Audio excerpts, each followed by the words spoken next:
الرحيم إذ قال الله يا عيسى إني متوفيك ورافعك إلي ومطهرك من الذين كفروا وجاعل الذين اتبعوك فوق الذين كفروا إلى يوم القيامة ثم إلي مرجعكم فأحكم بينكم فيما كنتم فيه تختلفون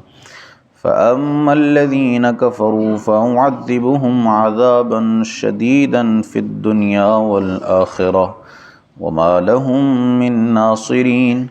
وأما الذين آمنوا وعملوا الصالحات فيوفيهم أجورهم والله لا يحب الظالمين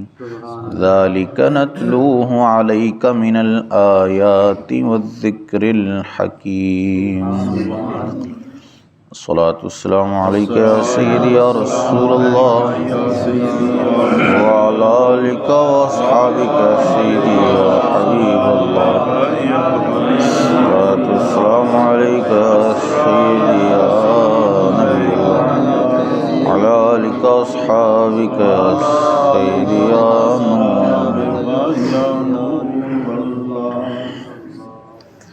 اذ قال اللہ یا عیسیٰ انی متوفیک ورافعک الی،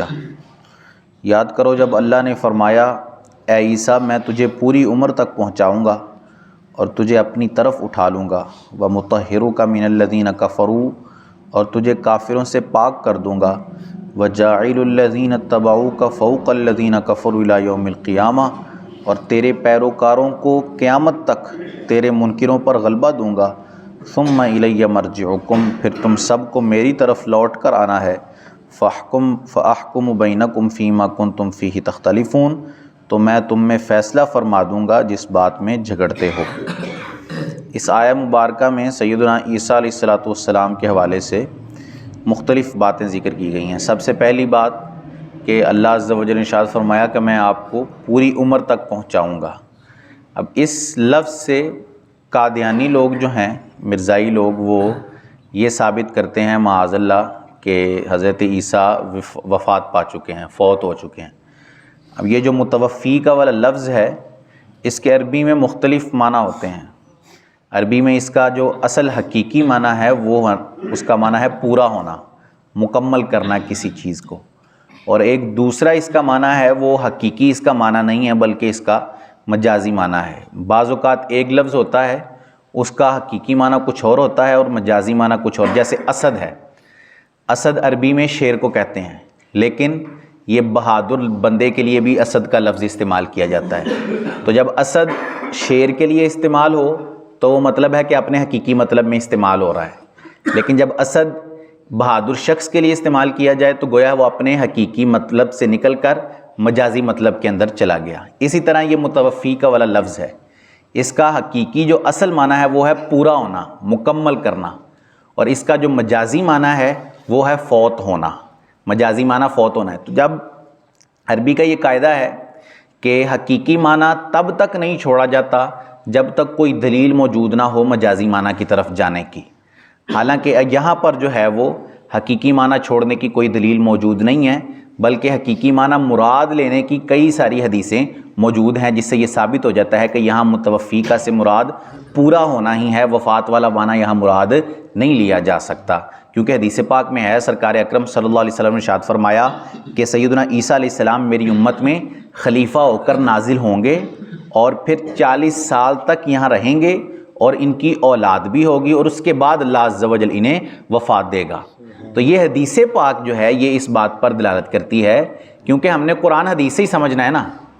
قرآن کی جو بات ہماری سمجھ میں نہیں آتی اس کو ہم نے حدیث سے سمجھنا ہے۔ اب حدیث پاک یہ بتاتی ہے کہ حضرت عیسیٰ دوبارہ تشریف لانے والے ہیں، تو یہ حدیث دلالت کرتی ہے کہ یہاں جو لفظ متوفی کا استعمال ہوا ہے آیت کے اندر، اس کا معنی وفات نہیں لیا جا سکتا، کیونکہ حدیث پاک میں ہے کہ عیسیٰ علیہ السلام ابھی واپس تشریف لانے والے ہیں۔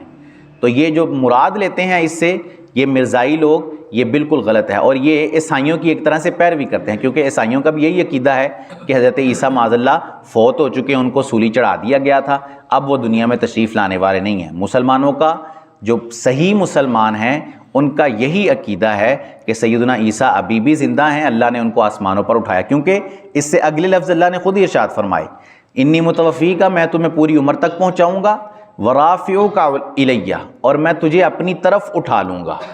تو یہ لفظ واضح کرتے ہیں کہ حضرت عیسیٰ کو اللہ عز و جل نے اپنی طرف اپنی بارگاہ میں اٹھا لیا، اور فرشتوں کے جو معزز مقامات تھے ان کے اندر حضرت عیسیٰ بھی موجود ہیں۔ جب قرب قیامت آپ کے آمد کا وقت ہوگا تو آپ دوبارہ سے دنیا کے اندر تشریف لائیں گے۔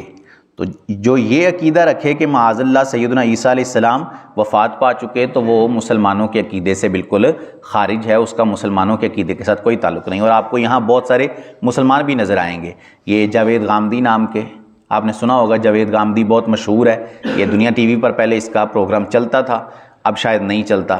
یہ اسی عقیدے کا جو ہے وہ پیروکار ہے اور لوگوں کو اسی عقیدے کی طرف لے کے آتا ہے، میٹھی میٹھی باتیں کرنا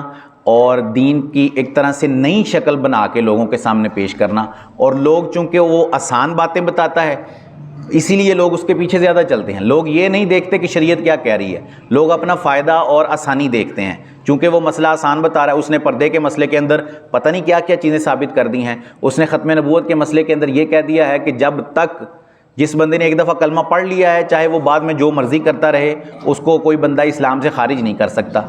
اس طرح کی باتیں کی ہیں اور اب بھی لوگ اس کو مسلمان ہی سمجھتے ہیں، اور اس کے بہت سارے پیروکار بھی ہیں، کیونکہ وہ نرم بات کرتا ہے، کیونکہ وہ شریعت کو آسان کر کے دکھاتا ہے، حالانکہ ایسا کوئی معاملہ موجود ہی نہیں ہے۔ اور اس کا یہی عقیدہ ہے جو وہ لوگوں کے اندر بیان کرتا ہے، اور اس کے پیروکار بھی بہت زیادہ ہیں۔ اس فتنے سے بچنے کی ہمیں بہت زیادہ حاجت ہے۔ فَأَمَّا الَّذِينَ كَفَرُوا،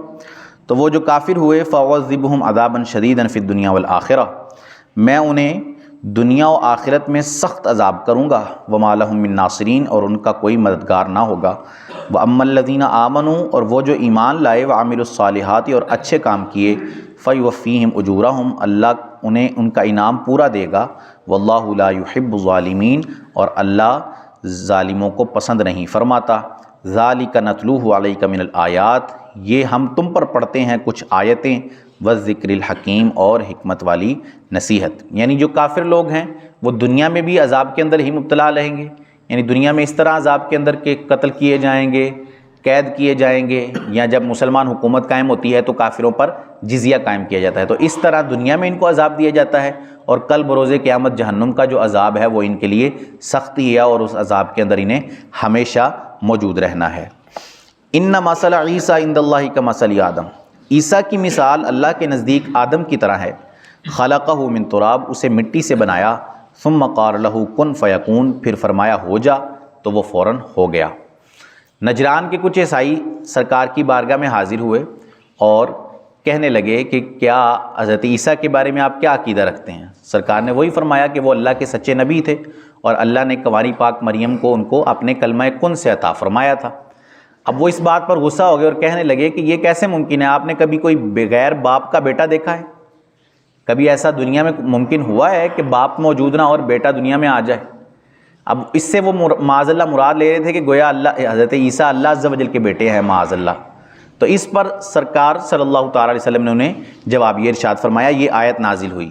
کہ عیسیٰ کی مثال آدم کی طرح ہے۔ اب اگر باپ نہ ہونے کو فضیلت مانا جائے تو پھر تو آدم علیہ السلام حضرت عیسیٰ سے بھی زیادہ فضیلت والے ہیں، کیونکہ ان کا نہ ماں تھی نہ باپ تھا، صرف اللہ نے مٹی سے بنایا اور کن کہہ کر ان کو پیدا فرما دیا، نہ ماں نہ باپ۔